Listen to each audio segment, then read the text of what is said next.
സ്നേഹാദരണീയരായ സത്യവിശ്വാസികളെ, സത്യവിശ്വാസിനികളെ, കാരുണ്യവാനായ അള്ളാഹുവിൻ്റെ ആജ്ഞാനിർദ്ദേശങ്ങൾ ജീവിതത്തിൽ എപ്പോഴും പാലിച്ച് അള്ളാഹുവിനെ സൂക്ഷിച്ച് ജീവിക്കണം എന്ന് ആമുഖമായി ഓർമ്മപ്പെടുത്തുകയാണ്. അതർഹിക്കുന്ന പരുവത്തിൽ വസിയത്ത് ചെയ്യുകയാണ്. അള്ളാഹുവിൻ്റെ അപാരമായ അനുഗ്രഹത്താൽ ദുൽഹിജ്ജ മാസത്തിലെ വലിയ പെരുന്നാൾ ആഘോഷങ്ങളെല്ലാം കഴിഞ്ഞ് ഏറ്റവും പവിത്രമായ ദിനരാത്രങ്ങളിലൂടെ കടന്ന് മറ്റൊരു പവിത്രമായ മാസത്തിലേക്ക് പ്രവേശിക്കാൻ നിൽക്കുന്ന സമയമാണ് ഇപ്പോൾ. ഇസ്ലാമിക കലണ്ടർ അനുസരിച്ച് പുതിയ ഒരു വർഷത്തിലേക്ക് പ്രവേശിക്കുകയാണ്. മുഹറം മാസത്തിൽ കടക്കുന്നതോടുകൂടി മുഹറം, ഹിജറ കലണ്ടർ എന്നുള്ള പദപ്രയോഗങ്ങളെല്ലാം നമ്മളെപ്പോഴും കേൾക്കുന്ന, ഇസ്ലാമിക പരിപ്രേക്ഷ്യത്തിൽ നിന്ന് നമ്മൾ കേൾക്കുന്ന പദങ്ങളാണ്, വാക്കുകളാണ്. ധാരാളം ഓർമ്മകൾ നൽകുന്ന, ഇസ്ലാമിക സമൂഹത്തിനേറെ ആത്മവിശ്വാസം നൽകുന്ന, പ്രതിസന്ധികളും പ്രയാസങ്ങളും ഉണ്ടാകുമ്പോൾ നിർഭയമായി നമുക്ക് മുന്നോട്ട് പോകാൻ ഒരു പോസിറ്റീവായ ഒരു എനർജി നൽകുന്ന ആത്മവിശ്വാസത്തിൻ്റെ ഒരു ചരിത്രമാണ് മുഹറം, ഹിജറ വർഷങ്ങളെല്ലാം നമുക്ക് പകർന്നു നൽകുന്നത്. 3 കാര്യങ്ങളാണ് ഹിജറ വർഷവുമായി, മുഹറവുമായി ബന്ധപ്പെട്ടുകൊണ്ട് നമ്മൾ ചർച്ച ചെയ്യുമ്പോൾ മനസ്സിലാക്കേണ്ട 3 കാര്യങ്ങളുണ്ട്. അതിലൊന്ന്, ഹിജറ എന്ന് പറയുന്നത് ഒരു പലായനമായി, ഒരു നാട്ടിൽ നിന്ന് ഒളിച്ചോട്ടമായി, ഒരു ഭീരുത്വമായി കണക്ക് കൂട്ടുന്ന അല്ലെങ്കിൽ പറയുന്ന വിമർശകന്മാരുണ്ട്. അതിൽ ഒളിച്ചോട്ടമായി മാത്രം കാണുന്ന ആളുകളും നമുക്കിടയിലുണ്ട്. ഒരു മനുഷ്യൻ്റെ മനസ്സിൽ ഭയപ്പാടുണ്ടാകുമ്പോൾ ഉണ്ടായ ഒരു യാത്രയുടെ തുടക്കമല്ല ഹിജറ എന്ന് പറയുന്നത്.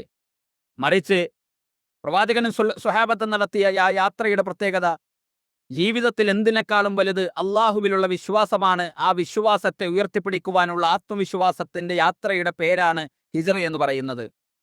ആ നിലപാടിൻ്റെ മനോഹരമായൊരു കാഴ്ചയുടെ പേരാണ് ഹിജറ. ഹിജറ എന്ന് പറയുമ്പോൾ കുറേ സങ്കടങ്ങളുടെയും സംഘർഷങ്ങളുടെയും പരീക്ഷണങ്ങളുടെയും വിഷയങ്ങൾ നമുക്കതിൽ മനസ്സിലാക്കേണ്ടതുണ്ട്.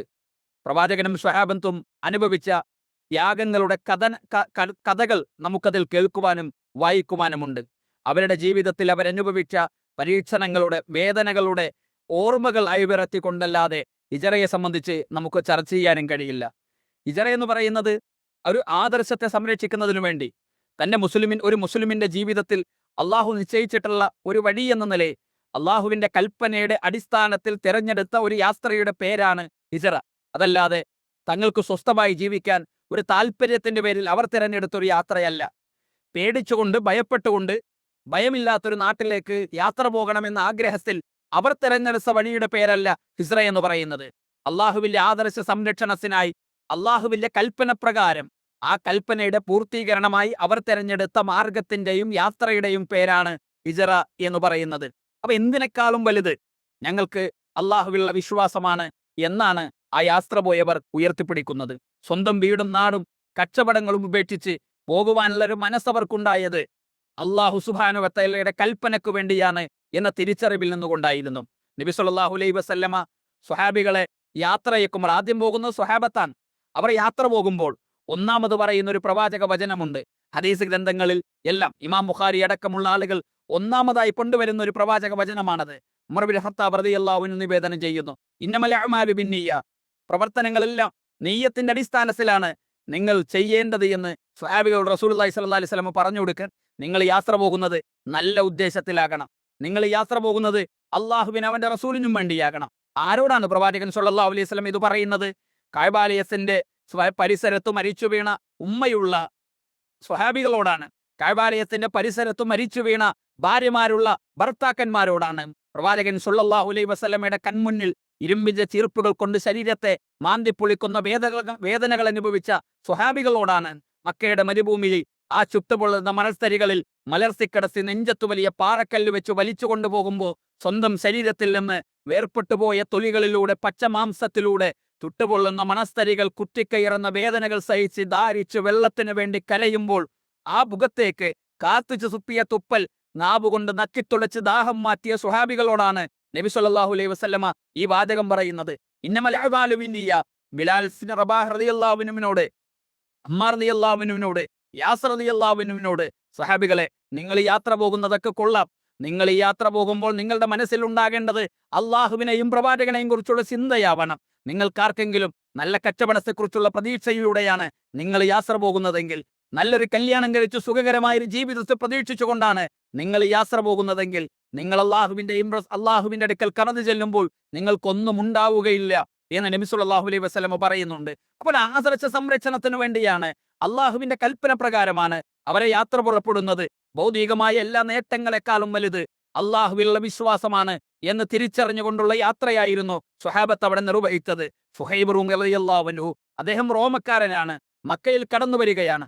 ദാരിദ്ര്യത്തിൽ നിന്ന് അദ്ദേഹം സമ്പന്നനാകുന്നു. മക്കയിൽ ഒരുപാട് സമ്പത്ത് അദ്ദേഹം നേടിയെടുക്കുന്നു. അള്ളാഹുവിന്റെ പ്രവാചകനിൽ വിശ്വസിച്ച് ഹിജറ പോകുമ്പോൾ സ്വഹാബികളുടെ കൂടെ മഹാനായ സുഹൈബ് റളിയല്ലാഹു അൻഹു പോയിരുന്നില്ല. ഒറ്റക്കാണ് അദ്ദേഹം യാത്ര ചെയ്യുന്നത്. മക്കയുടെയും മദീനയുടെയും അതിർത്തി പ്രദേശത്ത് ഖുറൈശികൾ ഈ വാർത്തയറിയുന്നു. ശത്രുക്കൾ അദ്ദേഹത്തെ തടഞ്ഞു നിർത്തുന്നു. സുഹൈബ് റളിയല്ലാഹു അൻഹുവിനോട് അവർ ചോദിക്കുന്ന ഒരു ചോദ്യമുണ്ട്. യാ സുഹൈബ്, അതൈനാ സുഉഹുകൻ ഹഖീറൻ ഫകസുറ മാലുക ഇൻദനാ വബല്ലഅത അല്ലദീ ബലഅസ. നീ നാട്ടിലേക്ക് ഒന്നുമില്ലാത്തവനായി കടന്നു വന്നു. മക്ക നിനക്ക് സമ്പത്ത് നൽകി, മക്ക നിനക്ക് സമ്പന്നത നൽകി, ഈ മണ്ണ് നിനക്ക് സൗഭാഗ്യങ്ങൾ നൽകി. ഈ മണ്ണിൽ നീ ഒരുപാട് വെട്ടിപ്പിടിച്ചെടുത്തിട്ടുണ്ട്. അതെല്ലാം കൊണ്ട് ഈ നാട് വിട്ടുപോകുന്ന ഒരു രാജ്യവിരോധിയായി മാറാനാണോ നീ ഉദ്ദേശിക്കുന്നത് എന്ന് സുഹൈബ് റളിയല്ലാഹു അൻഹുവിനോട് ശത്രുക്കൾ ചോദിക്കുന്നുണ്ട്. അപ്പൊ അദ്ദേഹത്തിന്റെ തിരിച്ചു ചോദ്യം, നിങ്ങൾ എന്താണ് ഉദ്ദേശിക്കുന്നത്? എന്റെ കയ്യിലുള്ള ഈ സമ്പത്തെല്ലാം തന്നാൽ എന്നെ വിടാൻ നിങ്ങൾ തയ്യാറാണോ? അദ്ദേഹം അവരോട് ചോദിക്കുന്നു. അവർ മറുപടി പറഞ്ഞു, എല്ലാം നൽകിയാൽ. അവരൊരിക്കലും പ്രതീക്ഷിച്ചില്ല സുഹൈബ് റൂമിയുടെ ജീവിതത്തിന്റെ സൗഭാഗ്യങ്ങൾ മുഴുവൻ ഈ മണ്ണിൽ വെച്ച് ഒരിക്കലും അദ്ദേഹം യാത്ര പുറപ്പെടും എന്ന് അവരാരും പ്രതീക്ഷിക്കുന്നില്ല. അവർ പറഞ്ഞു, നീ സമ്പത്ത് മുഴുവൻ മക്കയിൽ വെച്ച് ഒന്നുകിൽ നിനക്ക് ഒന്നുമില്ലാത്തവനായി പോകാം, അല്ലെങ്കിൽ ഈ മണ്ണിന്റെ അധികാരങ്ങൾ മുഴുവൻ ആസ്വദിച്ചുകൊണ്ട് ഈ രാജ്യത്ത് നിനക്ക് സമ്പന്നതയുടെ മടിത്തട്ടിൽ നിനക്ക് ജീവിക്കാം. എന്താണ് നിന്റെ ജീവിതത്തിൽ നീ ആഗ്രഹിക്കുന്നത്?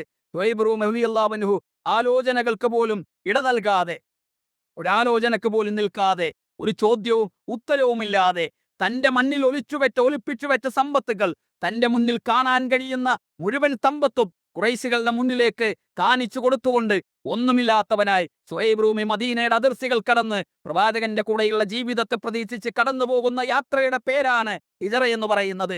അവർ സ്വസ്ഥത തേടി, സമാധാനം തേടി, ഇവിടെയുള്ള ഈ ഭയപ്പെടുത്തലുകളിൽ നിന്ന് രക്ഷപ്പെടാൻ ആഗ്രഹിച്ചുകൊണ്ട് അവർ മാത്രം തിരഞ്ഞെടുത്ത ഒരു യാത്രയുടെ പേരല്ല. അള്ളാഹുവിന്റെ ആദർശ സംരക്ഷണത്തിന് വേണ്ടി അള്ളാഹുവിന്റെ കൽപ്പന പ്രകാരം അവർ ചെയ്ത യാത്രയുടെ പേരാണ് ഹിജറ. പ്രവാചകന്റെ അടുക്കലേക്ക്, മദീനയിലേക്ക് സുഹൈബ് റൂമി അങ്ങ് നടന്നു വരികയാണ്. സുഹൈബ് റൂമി നടന്നു വരുന്ന കാഴ്ച കാണുന്ന പ്രവാചകൻ തന്റെ കൂടെയുള്ള സ്വഹാബിയോട് വിളിച്ചു പറയുന്നു, റബിഹൽ ബൈ യാ അബാ യഹ്യ, അബൂ യഹ്യ അദ്ദേഹത്തിന്റെ കച്ചവടത്തിൽ വിജയിച്ചിരിക്കുന്നുവെന്ന്. എന്ന് പറഞ്ഞാൽ മക്കയിൽ നടന്നൊരു സംഭവത്തെ വഹിയിലൂടെ മദീനയിൽ പ്രവാചകൻ അള്ളാഹു അറിയിച്ചു കൊടുക്കുമാറ് അള്ളാഹുവിന്റെ അടുക്കൽ സ്ഥാനം കിട്ടിയ മഹത്തായ അത്ഭുതത്തിന്റെ പേരാണ് ഹിജറ എന്ന് പറയുന്നത്. രണ്ടാമത് ഹിജറ നൽകുന്ന പാഠം എന്ന് പറയുന്നത്, ആദർശത്തെ നെഞ്ചിലേറ്റിയവർ ജീവിതത്തിന്റെ പ്രയാസങ്ങളിൽ പല പരിഹാരങ്ങളെയും ചേർത്തുപിടിക്കാൻ ശ്രമിക്കുന്നവരുണ്ട്. പ്രയാസങ്ങൾ ഉണ്ടാകുമ്പോൾ, ദുഃഖവും സങ്കടവും ഉണ്ടാകുമ്പോൾ അള്ളാഹു വല്ലാത്ത മരിച്ചുപോയവരെ വിളിച്ചു പ്രാർത്ഥിക്കുന്നവരുണ്ട്. സങ്കടങ്ങൾ പറയാൻ ജാരങ്ങളുടെയും ദർഗകളുടെയും മക്കുപറകളുടെയും പുണ്യമരങ്ങളുടെയും പുണ്യപുഷ്പങ്ങളുടെയും ഒക്കെ മുന്നിൽ പ്രാർത്ഥനകളുമായി കഴിച്ചുകൂട്ടുന്നവരുണ്ട്. ഏലസും മുറുക്കും ഐക്കല്ലും അതേപോലെ തന്നെ തകിടും മന്ത്രവാദവും എല്ലാം ജീവിതത്തിന്റെ ഭാഗമായി സ്വീകരിക്കുന്നവരുണ്ട്. എന്നാൽ അള്ളാഹുവിനെയാണ് നിങ്ങൾ ചേർത്തുപിടിക്കേണ്ടത്. അള്ളാഹു തന്ന പരിഹാരങ്ങളെയാണ് നിങ്ങൾ ചേർത്തുപിടിക്കേണ്ടത്. അങ്ങനെ ചേർത്തുപിടിക്കുന്നവർക്കാണ് അള്ളാഹുവിന്റെ സഹായമുള്ളത് എന്ന അത്ഭുതമാണ് ഹിജറ നൽകുന്ന രണ്ടാമത്തെ പാഠം എന്ന് പറയുന്നത്. ജീവിതത്തിൽ പ്രതിസന്ധികൾ ഉണ്ടാകുമ്പോൾ ആളുകൾ പറയാറുള്ള ഒരു കാര്യമുണ്ട്, സാരമില്ല, എല്ലാം ശരിയാകും, എല്ലാം ശരിയാകും, ഒരു കയറ്റത്തിന്റെ കൂടെ ഒരു ഇറക്കമുണ്ട്, ഒരു നല്ല കാലം വരും എന്നിങ്ങനെ കേവലമായ പദപ്രയോഗങ്ങളിൽ സമാധാനിപ്പിക്കാൻ പരിശ്രമിക്കുന്നവരുണ്ട്.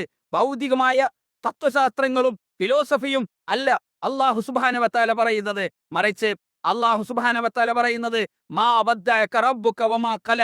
പ്രവാചകനോട് അല്ലാഹു പറഞ്ഞൊരു കാര്യമാണ്. പ്രവാചകൻ സ്വല്ലല്ലാഹു അലൈഹി വസല്ലമയ്ക്ക് വഹി വരുന്നു, വഹി ഇങ്ങനെ കടന്നു വരുന്നു.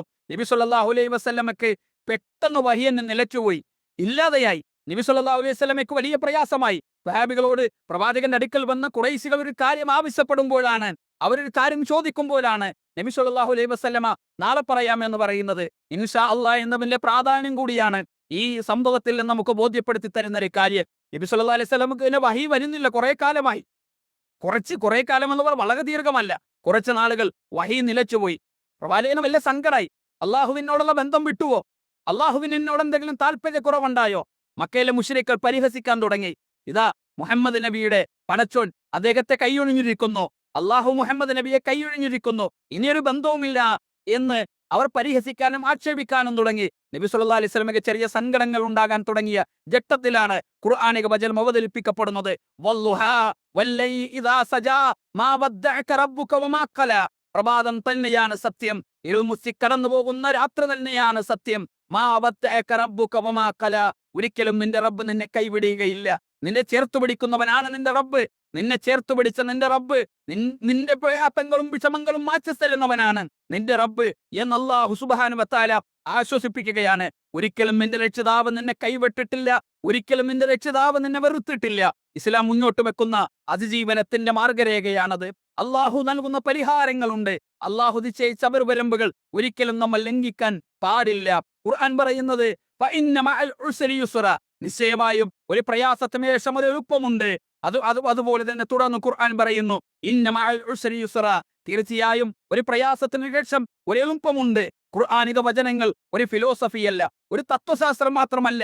ലക്ഷ്യബോധത്തോടെയും അതേപോലെ തന്നെ വ്യവസ്ഥിതികളോട് ചേർന്നുകൊണ്ടും ജീവിക്കുന്നവർക്ക് അള്ളാഹു നൽകുന്ന ആശ്വാസമാണ്, അള്ളാഹു നൽകുന്ന സമാശ്വാസമാണ് ഈ ഉറപ്പുകൾ എന്നാണ് ഇസ്ലാം പഠിപ്പിക്കുന്നത്. അള്ളാഹുവിനെ സൂക്ഷിക്കുന്നവർക്ക് അള്ളാഹു സുബ്ഹാനഹു വ തആല പരിഹാരങ്ങൾ നൽകും, പോംവഴികൾ ഉണ്ടാക്കി നൽകും. ഒരു പ്രയാസം ഉണ്ടാകുമ്പോൾ നമ്മൾ ഒരിക്കലും പ്രതീക്ഷിക്കാത്തിടങ്ങളിൽ നിന്ന് നമുക്ക് സഹായങ്ങൾ ഉണ്ടാകും. അള്ളാഹു നമ്മൾ ഒരിക്കലും കണക്കാക്കാത്തിടത്ത് നിന്ന് നമുക്ക് ഉപജീവനങ്ങൾ നൽകുന്നവനാണ് അള്ളാഹു സുബ്ഹാനഹു വ തആല എന്നല്ല. നിങ്ങൾ അള്ളാഹുവിനെ സൂക്ഷിച്ചാൽ അള്ളാഹു നിങ്ങളുടെ കാര്യങ്ങൾക്ക് എളുപ്പമുണ്ടാക്കി തരുമെന്ന് ഖുർആൻ പറയുന്നു. യാ അയ്യുഹല്ലദീന ആമനു ഇൻ തൻസുറുല്ലാഹ യൻസുറുക്കും വയുസബ്ബിത് അഖ്ദാമക്കും. നിങ്ങൾ അള്ളാഹുവിനെ സഹായിക്കുകയാണെങ്കിൽ അള്ളാഹു നിങ്ങളുടെ കാൽപാദങ്ങൾ ഉറപ്പിച്ചു നിർത്തുകയും അള്ളാഹു നിങ്ങളെ സഹായിക്കുകയും ചെയ്യും. നമ്മൾ എങ്ങനെയാണ് അള്ളാഹുവിനെ സൂക്ഷിക്കേണ്ടത്? നമ്മൾ എങ്ങനെയാണ് അള്ളാഹുവിനെ സഹായിക്കേണ്ടത്? അവൻ ഇഷ്ടമില്ലാത്ത കാര്യങ്ങൾ ചെയ്തുകൊണ്ടല്ല. അവനോടുള്ള പ്രാർത്ഥനകളിൽ, ആരാധനകളിൽ നമുക്ക് അവനോട് ഇഷ്ടമുണ്ടാകണം. അള്ളാഹു അല്ലാത്ത ഒരാളുടെ നേരെയും നമ്മളെ കൈകൾ ഉയരാൻ പാടില്ല, നമ്മുടെ പ്രാർത്ഥനകൾ ഉണ്ടാകാൻ പാടില്ല. കേരളത്തിന്റെ അങ്ങോളം ഇങ്ങോളം ഉയർത്തിക്കെട്ടിയ ജാറങ്ങളുണ്ട്, ദർഗകളുണ്ട്, മക്ബറകളുണ്ട്. മന്ത്രവാദികളെല്ലാം അങ്ങാടികളിൽ കാത്തിരിക്കുന്നു. വായു പറയുന്ന പ്രവാചകന്മാരും ജ്യോതിഷികളും പുരോഹിതന്മാരും മനുഷ്യരുടെ വിശ്വാസത്തെ ചൂഷണം ചെയ്യാൻ കാത്തിരിക്കുന്നു. അള്ളാഹു സുബ്ഹാനഹു വ തആല പറയുന്നു, നിങ്ങൾക്കൊരിക്കലും അള്ളാഹു പുറത്തു നൽകാത്തൊരു പാപമുണ്ട്. ജീവിതത്തിന്റെ ഏത് സന്ദർഭങ്ങളിലും നിങ്ങൾക്കുണ്ടാകുന്ന പാപങ്ങൾ അള്ളാഹു പുറത്തു തരും, ഒരു കാര്യം ഒഴികെ. ആ കാര്യം എന്ന് പറയുന്നത് അള്ളാഹു അവന് നൽകേണ്ട ആരാധനകളെ, അവന് നൽകേണ്ട പ്രാർത്ഥനകളെ, അവന് മുന്നിൽ സമർപ്പിക്കേണ്ട തേട്ടങ്ങളെ അള്ളാഹു അല്ലാത്തവർക്ക് മുന്നിൽ സമർപ്പിക്കുന്ന ഈ അനീതിയെ ഒരിക്കലും അള്ളാഹു പുറത്തു തരില്ല, വിട്ടുവീഴ്ച ചെയ്തു തരില്ല, നമുക്ക് മാപ്പ് തരില്ല എന്ന അർത്ഥശങ്കക്കളില്ലാത്ത വിധം ഖുർആൻ നമ്മളോട് പറഞ്ഞു തരുന്ന ഒരു കാര്യമാണ്. അതുകൊണ്ട് ഇസ്രയുടെ പാഠമാണ് അള്ളാഹുവിൽ തവക്കുലാക്കുക. ആ തവക്കുൽ എന്ന് പറയുന്നത് പടച്ചവനെ സൂക്ഷിച്ചുകൊണ്ടും അള്ളാഹുവിന്റെ കൽപ്പനകളെ പാലിച്ചുകൊണ്ടും ആകണം എന്നാണ് ഇസ്ര നൽകുന്ന രണ്ടാമത്തെ പാഠം. ഇന്ന് ഈ മുഹറം മാസത്തോട് മുസ്ലിം സമുദായത്തിന്റെ സമീപനം എന്താണ്? പ്രത്യാശയുടെ മാസമാണ് മുഹറം, പ്രതീക്ഷയുടെ മാസമാണ് മുഹറം എന്ന് പറയുന്നത്. അള്ളാഹുവിനെ ഇഷ്ടപ്പെട്ട അനുഗ്രഹീതമായ മാസങ്ങളിൽ ഒന്നാണ് മുഹറം മാസം എന്ന് പറയുന്നത്. പ്രവാചകന്റെ ഹിജറയുണ്ടായ മാസമാണ്, ആദർശ സംരക്ഷണത്തിന്റെ മാസമാണ്, പോരാട്ടങ്ങളുടെ മാസമാണ്, അതിജീവനത്തിന്റെ മാസമാണ് മുഹറം എന്ന് പറയുന്നത്. പക്ഷെ മുസ്ലിം സമുദായം ഈ മാസത്തോട് സ്വീകരിക്കുന്ന സമീപനം എന്താണ്? മുഹറം മാസത്തിൽ കല്യാണങ്ങൾ നടക്കുന്നില്ല നാട്ടിൽ, അതേപോലെ വീട് താമസങ്ങൾ നടക്കുന്നില്ല, കച്ചവടം ഉദ്ഘാടനങ്ങൾ നടക്കുന്നില്ല. എന്തുകൊണ്ടാണ്? മുഹറം കഴിയട്ടെ എന്ന് പറയുന്നു. മുഹറം മാസം ഒന്ന് കഴിയട്ടെ. മുഹറം എന്ന് പറഞ്ഞാൽ ദുശ്ശകനമാണ് എന്ന് കരുതുന്ന ആളുകൾ, എന്ന് പറയുന്ന ആളുകൾ. എന്നാൽ ഖുർആൻ പറയുന്നത് ഒരിക്കലും കാലത്ത് നിങ്ങൾ ചീത്ത പറയാൻ പാടില്ല, കാലം തന്നെയാണ് സത്യം എന്ന് കാലത്തെ സത്യം ചെയ്തുകൊണ്ടാണ് ഖുർആൻ പറയുന്നത്. നല്ല സമയം, മോശ സമയം അങ്ങനെയുണ്ടോ മുസ്ലിങ്ങൾക്ക്? അങ്ങനെയുണ്ടോ വിശ്വാസികൾക്ക്? ഇല്ല. അവന്റെ ജീവിതത്തിൽ നല്ല സമയം, മോശ സമയം ഇല്ല. കാരണം നമ്മുടെ ഈമാൻ കാര്യങ്ങളുടെ വിശ്വാസം ഖൈറും ശർറും, അത് പരീക്ഷണമായാലും ഖൈറായാലും മിനല്ലാഹി തആല, അള്ളാഹുവിൽ നിന്നുകൊണ്ടാണ്. മുഹറം മാസത്തിന്റെ രാപ്പകലിൽ എന്റെ കുട്ടിക്കൊരു കല്യാണം തീരുമാനിച്ചാൽ അത് ദുശ്ശകനമാണ് എന്ന് പറയാൻ ഇവൻ എന്താണ് വഹിയിറങ്ങുന്നുണ്ടോ?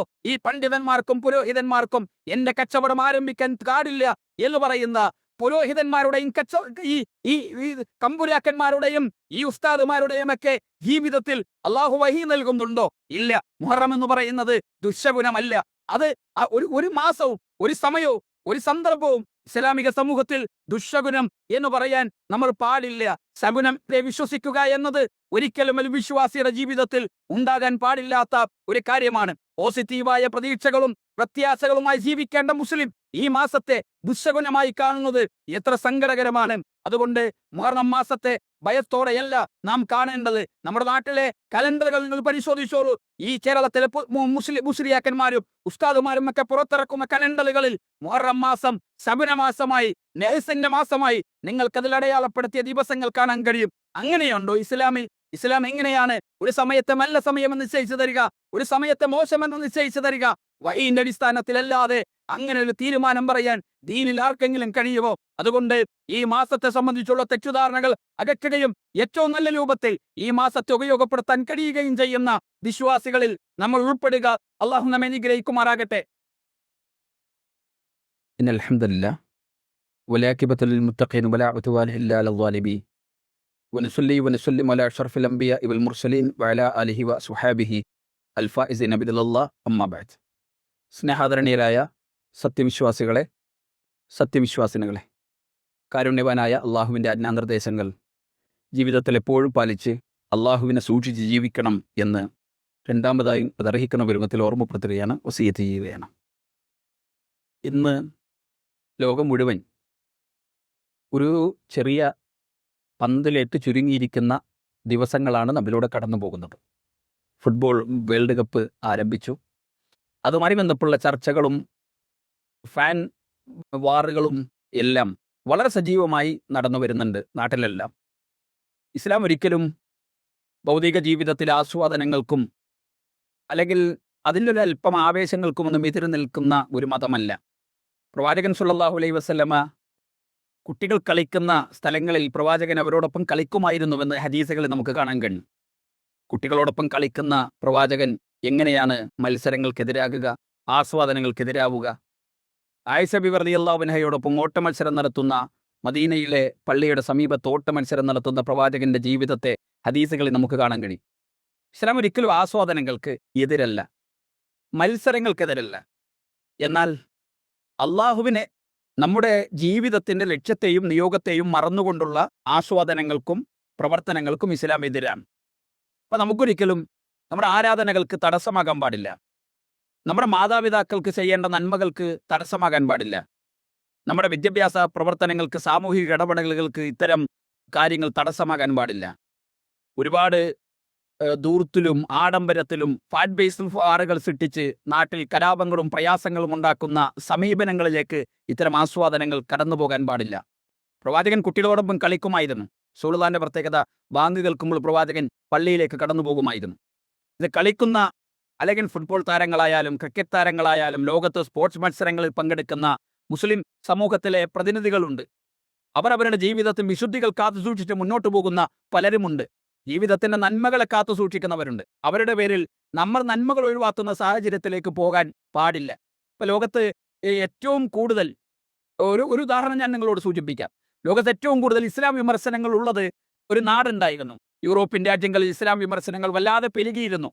അതിൽ ഏറ്റവും കൂടുതൽ ഇസ്ലാം വിമർശനങ്ങൾ കുറഞ്ഞ ഒരു പ്രദേശമായി പിന്നീട് രേഖപ്പെടുത്തപ്പെട്ടത് ലിവർപൂൾ എന്ന് പറയുമ്പോൾ നമ്മുടെ ചെറുപ്പക്കാർക്കൊക്കെ പെട്ടെന്ന് ഓർമ്മ വരുന്നു. ലോകത്തെ ഏറ്റവും പ്രസിദ്ധമായ ഒരു ഫുട്ബോൾ ക്ലബ്ബുള്ള പ്രദേശമാണ്. ലോകത്തെ ഏറ്റവും പ്രസിദ്ധമായ ഒരു ഫുട്ബോൾ ടീമുള്ള ഒരു പ്രദേശമാണ്. കോടിക്കണക്കിന് വരുന്ന ഫുട്ബോൾ ആരാധകന്മാർ വളരെ സ്നേഹത്തോടു കൂടി ഓർക്കുന്ന ഒരു ഫുട്ബോൾ ക്ലബ്ബുള്ള പ്രദേശമാണ് ലിവർപൂൾ. അവിടെയാണ് ഇസ്ലാം വിമർശനങ്ങൾ കുറയുന്നത്. അപ്പോൾ എന്തുകൊണ്ടാണ് എന്ന് പഠനം നടത്തുമ്പോൾ ലിവർപൂൾ ഫുട്ബോൾ ടീമിൽ ഒരു മുസ്ലിം ചെറുപ്പക്കാരനുണ്ട്. അയാൾ ഒരു ബ്രിട്ടീഷുകാരനല്ല, അയാൾ ഒരു ഈജിപ്തുകാരനാണ്. എതിരാളികളുടെ കാലുകൾക്കിടയിലൂടെ തലച്ചോറ് കൊണ്ട് ഫുട്ബോൾ കളിക്കുന്ന ഒരു മുസ്ലിം ചെറുപ്പക്കാരൻ. മുഹമ്മദ് സലാ എന്നാണ് അദ്ദേഹത്തിന്റെ പേര്. നിങ്ങൾക്ക് അദ്ദേഹത്തെ ഗൂഗിളിൽ സെർച്ച് ചെയ്യാം. ആരാധനകൾ അദ്ദേഹത്തിന് തന്റെ പ്രവർത്തനങ്ങളിൽ തടസ്സമല്ല. യാത്രകളിൽ ഖുർആൻ പാരായണം ചെയ്യുന്ന, ഒരു നന്മയുണ്ടായാൽ അത് സുജൂദ് ചെയ്ത തന്റെ ദൈവത്തോട് നന്ദി പറയുന്ന, ഫുട്ബോൾ പരിശീലന ഗ്രൗണ്ടുകൾക്ക് സമീപം ബാങ്ക് കൊടുത്താൽ നമസ്കാരം നിർവഹിക്കുന്ന മുഹമ്മദ് സലായെ നിങ്ങൾക്ക് ലോക ചരിത്രത്തിൽ കോടിക്കണക്കിന് വരുന്ന മനുഷ്യർ കാണുന്ന ഫുട്ബോൾ ഗ്രൗണ്ടുകളിൽ നിങ്ങൾക്ക് കാണാൻ കഴിയും. എന്നാൽ അത് കാണുന്ന നമ്മുടെ അവസ്ഥയോ? ജമാഅത്ത് നമസ്കാരങ്ങളില്ല, ആരാധനകളില്ല, ജീവിതത്തിൽ നമ്മൾ പാലിക്കേണ്ട മൂല്യങ്ങളില്ല. നമ്മളിവിടെ വലിയ കട്ടൗട്ടുകൾ വെച്ച് അതിൽ വലിയ പ്രതിഷേധങ്ങളും അത് അത് അത് അത് തൊട്ടാ പ്രശ്നം, അതിന് നാട്ടിലൊക്കെ വലിയ പ്രയാസങ്ങൾ. ഒരാള് ഒരു 1,00,000 രൂപയുടെ കട്ടൗട്ട് വെച്ചാൽ ഞാൻ 2,00,000 രൂപയുടെ വെക്കും, അപ്പൊ അതിന് മുകളിൽ 3,00,000 രൂപയുടെ വെക്കും. എന്നിട്ടോ അതുകൊണ്ടല്ലേ അപബന്ധ. നമുക്കിത് കാണുന്നതിനോ ഇതിനെ ആസ്വദിക്കുന്നതിനോ ഇത്തരം പ്രവർത്തനങ്ങൾ ഇന്ന് രാവിലെ നമ്മൾ സോഷ്യൽ മീഡിയയിലൊക്കെ കണ്ടു കേരളത്തിന്റെ സ്പോർട്സ് മന്ത്രിയുടെ ഒരു പുതിയ പ്രസ്താവന. സ്കൂളിലെ ക്യാമ്പസ് മുറ്റങ്ങളിലുള്ള ഗ്രൗണ്ടുകൾ, വിദ്യാഭ്യാസ സ്ഥാപനത്തിന്റെ ഫുട്ബോൾ ഗ്രൗണ്ടുകൾ അടക്കുന്നില്ല, അത് പൊതുജനങ്ങൾക്ക് വേണ്ടി തുറന്നു കൊടുക്കാൻ ആഗ്രഹിക്കുന്നുവെന്ന്. എന്തുകൊണ്ടാണ്? മുമ്പ് കാലഘട്ടങ്ങളിൽ ലഹരി ഇത്രത്തോളം ഉണ്ടായിരുന്നില്ല ഈ നാട്ടിൽ. എന്തുകൊണ്ടാണ് ഈ ലഹരി പദാർത്ഥങ്ങൾ മുമ്പ് കാലങ്ങളിൽ കുറയാനുള്ളൊരു കാരണം? നാട്ടിലെ കുട്ടികൾക്ക്, ചെറുപ്പക്കാർക്ക് തങ്ങളുടെ എനർജികൾ ചെലവഴിക്കാനുള്ള കേന്ദ്രങ്ങൾ ഉണ്ടായിരുന്നു. അത് ഫുട്ബോൾ ഗ്രൗണ്ടുകൾ ഉണ്ടായിരുന്നു, പൊതു ഗ്രൗണ്ടുകൾ ഉണ്ടായിരുന്നു, അതേപോലെ സ്കൂൾ ഗ്രൗണ്ടുകൾ ഉണ്ടായിരുന്നു, നാട്ടിൽ കളിസ്ഥലങ്ങൾ ഉണ്ടായിരുന്നു. ഇന്നോ കളിസ്ഥലങ്ങളിലൊക്കെ ബിൽഡിങ്ങുകൾ വന്നു. നാട്ടിൽ കളിസ്ഥലങ്ങളില്ല, സ്പോർട്സ് ഗ്രൗണ്ടുകളില്ല, സ്കൂൾ മുറ്റങ്ങൾ പോലും വൈകുന്നേരങ്ങളിൽ അടച്ചുപൂട്ടുന്ന സാഹചര്യങ്ങളുണ്ട്. അപ്പോൾ അവരുടെ എനർജികൾ എവിടെ ചെലവഴിക്കും? ആ എനർജികളെ പിടികൂടാൻ ലഹരി മാഫിയകൾ കടന്നു വന്നു. അവർക്ക് പുതിയ പുതിയ ലഹരികൾ നൽകി നമ്മുടെ കുട്ടികൾക്ക് ആസ്വാദനത്തിന്റെ കേന്ദ്രങ്ങൾ ഉണ്ടാക്കണം, മൂല്യങ്ങളിൽ നിന്നുകൊണ്ടുള്ള അനുഭവത്തിന്റെ കേന്ദ്രങ്ങൾ ഉണ്ടാക്കണം. അത് നമ്മുടെ ആരാധനകൾക്ക് തടസ്സമാകരുത്, നാട്ടിലെ സാമൂഹിക പ്രവർത്തനങ്ങൾക്ക് തടസ്സമാകരുത്, നന്മകൾക്ക് തടസ്സമാകരുത്, പ്രബോധന പ്രവർത്തനങ്ങൾക്ക് തടസ്സമാകരുത്. അല്ലാത്ത രൂപങ്ങളിലെല്ലാം നമുക്ക് നമ്മുടെ നന്മകളിൽ മുന്നോട്ട് പോകാൻ സാധിക്കുന്ന രൂപത്തിൽ, മൂല്യങ്ങളിൽ മുന്നോട്ട് പോകാൻ നമുക്ക് കഴിയണം. ഈ സമയങ്ങളും സന്ദർഭങ്ങളും ഒക്കെ അള്ളാഹുവിന്റെ ഇഷ്ടമില്ലാത്ത പ്രവർത്തനങ്ങളിലേക്ക് പോയി നമ്മുടെ ജീവിതത്തിൽ കുറ്റവും ശിക്ഷയും വിളിച്ചു വരുത്തുന്ന പ്രവർത്തനങ്ങൾ ഉണ്ടാകാതിരിക്കാൻ കൂടി പ്രത്യേകം ശ്രദ്ധിക്കണം എന്ന് ഓർമ്മപ്പെടുത്തുന്നു. അള്ളാഹു നമ്മെ അനുഗ്രഹിക്കുമാറാകട്ടെ.